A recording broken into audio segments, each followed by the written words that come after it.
así formalmente, las aguafuertes de Ricardo Sánchez para cerrar la semana en Así Son las Cosas.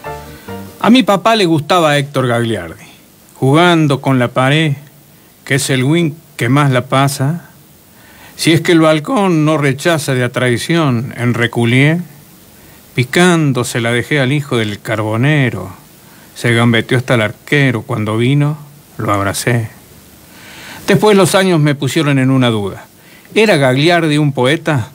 Cuando somos chicos las cosas resultan indudables. Después nos agita la sombra de una duda. Desde entonces es que me vengo preguntando qué es la poesía. Y en eso estoy dudando, con Gagliardi de un lado y Walt Whitman del otro. Y después de haber pasado por un tiempo en el que la poesía parecía muerta y enterrada, amenazada por señores de cara fiera que te preguntaban edad, estado civil y señas particulares en cualquier momento. A veces tengo la sensación de que ese tiempo nunca termina de pasar y que cada vez resulta más difícil descubrir un resquicio para que salga a la luz esa materia de la que están hechos los poetas, una materia que al transformarse en palabras se destruye. Debo confesarles que toda vez que descubro un poema de esos que calientan las paredes, primero cierro el libro para evitar que el poema se me escape y después empiezo a hacer la lista de hechos y cosas que pueden ser materias primas de un poema. Por ejemplo, el shhh que hacen las máquinas de café en los bares vale para un poema. Y un plato de vermicelli a la carbonara y el vaivén de las piernas de las mujeres cuando pasan, y también ese disparo que mata sin piedad y sin destino. Escuchemos a Fernando Pessoa. El poeta es un fingidor. Finge tan completamente que hasta finge que es dolor el dolor que en verdad siente. Y en el dolor que han leído, a leer sus lectores vienen, no los dos que él ha tenido, sino solo el que no tienen. Los trenes son de buen motivo para la poesía y los relojes de la catedral que anhelan el tiempo y el coro de sapos en las noches de verano. La poesía lo es todo y todo es poesía, pero los poetas son como Aladino, solo ellos saben frotar la lámpara como se debe. Dicho esto, debo confesar que desde Gagliardi he querido entrarle a la poesía, pero todo ha sido inútil. La poesía es como una bala guardada en la recámara de la literatura, como esas mangueras de seguridad de los edificios, listas para ser usadas solo en casos de incendio. Claro que no vendría mal un poco más de poesía en estas horas de ciegas ambiciones y de aciagas argucias infrahumanas. Estas horas en las que el agua está llegándonos al cuello y nos sacudimos entre cientos de palabras que en lugar de decir, desdicen. Estamos necesitados, por ejemplo, de un poeta como Juan Gelman, que es como la caja negra de todos los naufragios. Estamos con la soga al cuello y necesitamos de un poeta como él, que conozca las causas y los explique en unos versos rotos y unas imágenes restauradas. Ya lo escribió Gloria Fuertes. Sale caro, señores, ser poeta. La gente va y se acuesta tan tranquila que después del trabajo da buen sueño.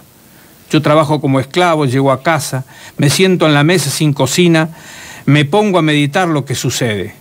La duda me acribilla, todo espanta. Comienzo a hacer comida por las sombras, las horas se me pasan sin bostezo, el dormir se me asusta, se me huye, escribiendo me da la madrugada. Sale caro, señores, ser poeta. Escribo esto porque se reúnen una vez más en la ciudad cientos de poetas de todo rumbo y pedigrí, cada uno dispuesto a hacer el aguante a fuerza de palabras. Hay que tener para escribir poesía en un mundo donde las palabras desmayan cada día de su nombre. Vienen de a decenas los poetas, pero yo he decidido no ir a verlos. A los poetas conviene llevarlos siempre en la cartera para que le den masajes al corazón cansado. Pero no es aconsejable verles la cara muy de cerca, porque entonces dejamos de creer en sus palabras. Cuando un poeta tiene frío, lo primero que hace es salir a la calle en busca de palabras. Enciende un cigarrillo y el humo le nubla la mirada. Entonces aúlla como un lobo. En estos días, dedicado a recuperar algunos datos salientes de la historia de Eladia Blasquez para el espectáculo de esta noche, se me ha representado más de una vez la historia de nuestro Norma Moriones. Nada, apenas una de esas asociaciones caprichosas y a veces locas que elabora nuestro cerebro cuando las emociones refulgen. ¿Acaso porque, como norma, Eladia, desde que era una niña, pobló de coplas españolas los patios de su casa, poniéndole salero a la vida de Miguel y Margarita, salmanquino él y granadina ella, que un día decidieron subirse al barco para hacer la América y mucho antes de que Rafaela Carrá lo asegurara sin temor a equivocarse, vinieron a amarse al sur.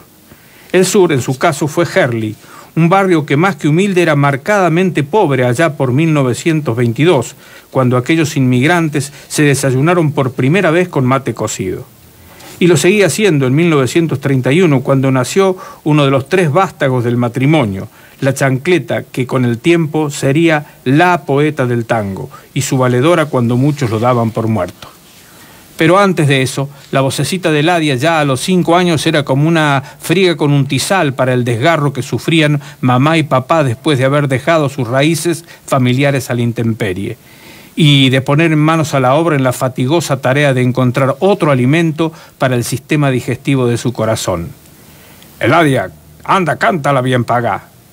Pasaba el tiempo, pero Miguel y Margarita seguían hablando en español en el original, y Eladia arrancaba. No te pío, no te debo. Y así llegaba la hora de hacer los deberes y era imposible arrancarla del tablao imaginario.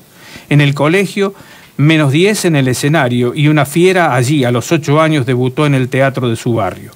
Y a los 11 tuvo un programa propio en Radio El Mundo, según consta en actas y en fotos en las que se revista vestida con peinetón y mantón de Manila. El cantar de Eladia Blasquez, cuya frase de presentación era: es la voz de Eladia Blasquez, toda España hecha canción, auspiciado por Lavarropas Caeva, esos de 2 tambores, con el escurridor de rodillas a manivela.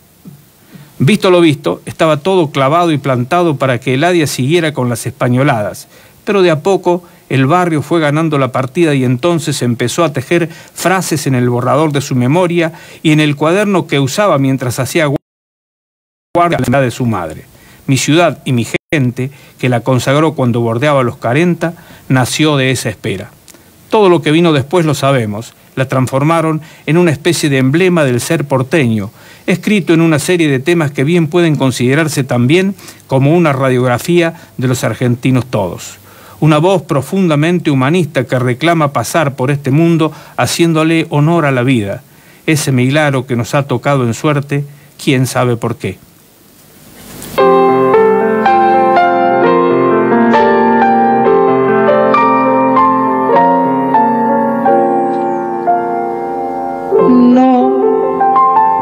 Permanecer y transcurrir no es perdurar, no es existir, ni honrar la vida.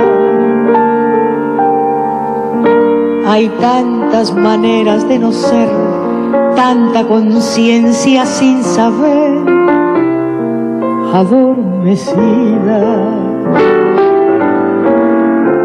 Merecer la vida no es callar y consentir,